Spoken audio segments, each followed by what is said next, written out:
Salam kerahiman. Hari ini saya mau ajak Bapak Ibu untuk baca dari 843. Jiwa ditembusi oleh kerendahan hati dan cinta Bunda Allah. Kejadiannya 24 Desember 1936. Menjelang Natal ya. Dalam misa, aku menyatukan diri secara istimewa dengan Allah dan bundanya yang tak bernoda. Ada langkah konkret, ada yang dilakukan oleh Suster Faustina, yaitu di dalam perayaan Ekaristi, dia menyatukan diri secara istimewa dengan Allah, dengan Bunda Maria.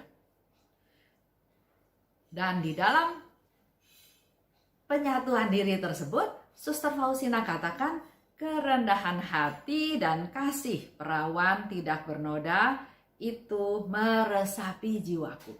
Karena dia bersatu dengan Allah dan bersatu dengan Bunda Marianya, maka otomatis dia merasakan kerendahan hati dan kasih dari Bunda Maria meresap, masuk ke dalam jiwanya. Semakin aku meneladan Bunda Allah, semakin dalam aku mengenal Allah. Ini suatu statement, suatu masukan yang baru dari kita semua. Semakin meneladan Bunda Allah. Kita tahu apa yang dilakukan oleh Bunda Maria, baik di kitab suci maupun di buku diary Suster Faustina. Banyak sekali nasihat-nasihat yang dilakukan oleh Bunda Maria. Kalau di kitab suci kita tahu betapa rendah hatinya Bunda Maria. Aku ini hamba Tuhan. Terjadilah padaku menurut perkataanmu. Dia disuruh ngungsi ke Mesir. Dia dikatakan oleh Simeon bahwa ada pedang bermata dua akan menusuk hatinya. Dia melihat betapa sengsaranya anaknya yaitu Yesus di perjalanan jalan salib. Dia juga mengalami sesuatu dalam tanda kutip ya. Kesedihan, kegalauan. Pada waktu Yesusnya hilang, mana? Kok Yesus nggak ikut pulang pada waktu perayaan Paskah ya, waktu Yesusnya masih kecil. Dan juga waktu ditanya, dikatakan, Yesus, ibumu dan saudaramu mencari engkau, menunggu engkau. Siapa? Kata Yesus, ibuku dan saudaraku. Dan semua itu Bunda Maria simpan dalam hatinya. Tapi di sini Suster Faustina mau bilang bahwa semakin aku meneladan Bunda Allah, dia justru semakin mengenal Allah. Pernah saya kasih satu seminar ya di salah satu paroki. Ada seorang bapak mengatakan bahwa, Bu, saya sudah berdevosi kepada Bunda Maria. Jadi susah ya kalau saya harus berdevosi lagi kepada kerahiman ilahi. Bagus juga ada bapak itu bertanya seperti itu, berarti mungkin ada penjelasan saya yang kurang bisa dicerna oleh dia sehingga dia menyimpulkan seperti itu.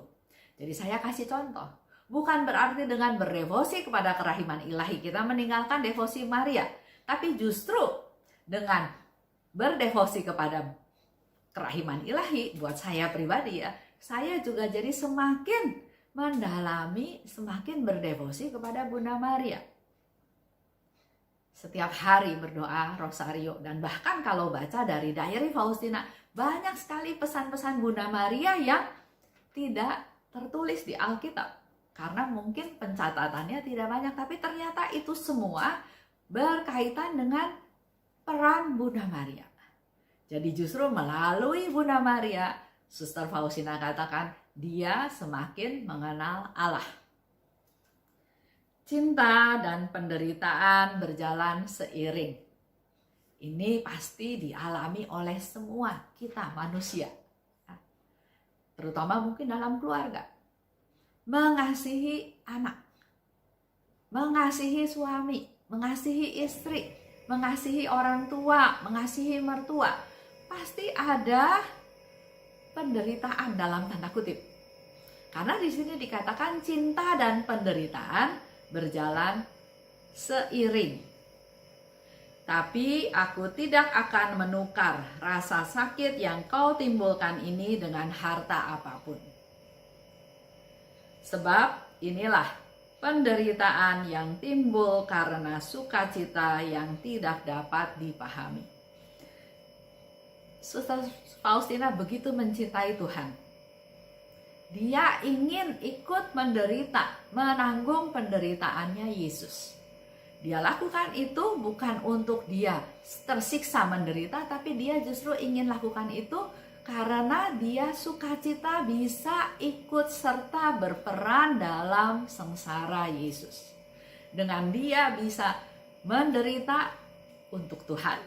Itulah ungkapan dia, ungkapan cintanya Suster Faustina kepada Yesus.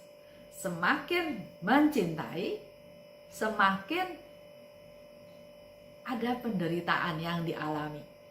Bahkan Suster Faustina pernah bilang bahwa untuk menakar besarnya cinta kita itu sama seperti kalau kita mau mengukur panas suhu badan. Untuk tahu panas suhu badan kita pakai termometer. 38 derajat, 39 derajat berarti lebih panas, makin panas daripada 38 derajat. Dan untuk mengukur cinta, yang jadi termometernya itu adalah penderitaan. Semakin menderita, semakin cinta itu menjadi murni. Itulah yang disebut cinta dan penderitaan berjalan seiring. Contoh suami istri, katanya cinta sampai mati.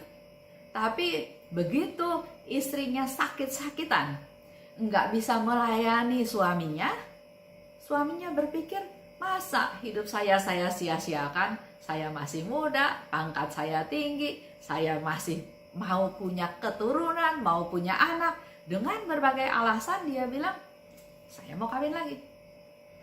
Katanya cinta, ya memang, tapi kan kenyataannya seperti ini. Saya harus melanjutkan keturunan, saya nggak bisa hidup sendiri, saya harus punya pendamping, dan seterusnya. Pada waktu si istri susah, pada waktu istrinya menderita, itulah saatnya cinta teruji. Dan kalau dia tidak ikut dalam penderitaan, ya kita bisa tahu cintanya seperti apa. Lanjut. Tadi dikatakan oleh Suster Faustina ya, sebab inilah penderitaan yang timbul karena sukacita yang tidak dapat dipahami. Memang nggak bisa diceritakan.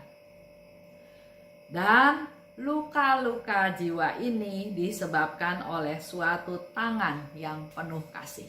Jadi Suster Faustina tahu luka-luka jiwa ini, dia terluka, dia menderita, tapi itu disebabkan oleh tangan yang penuh kasih. Dengan dia menderita, dia bisa mempersembahkan penderitaannya untuk menolong jiwa-jiwa yang membutuhkan. Itulah renungan kita untuk hari ini. Salam kerahiman.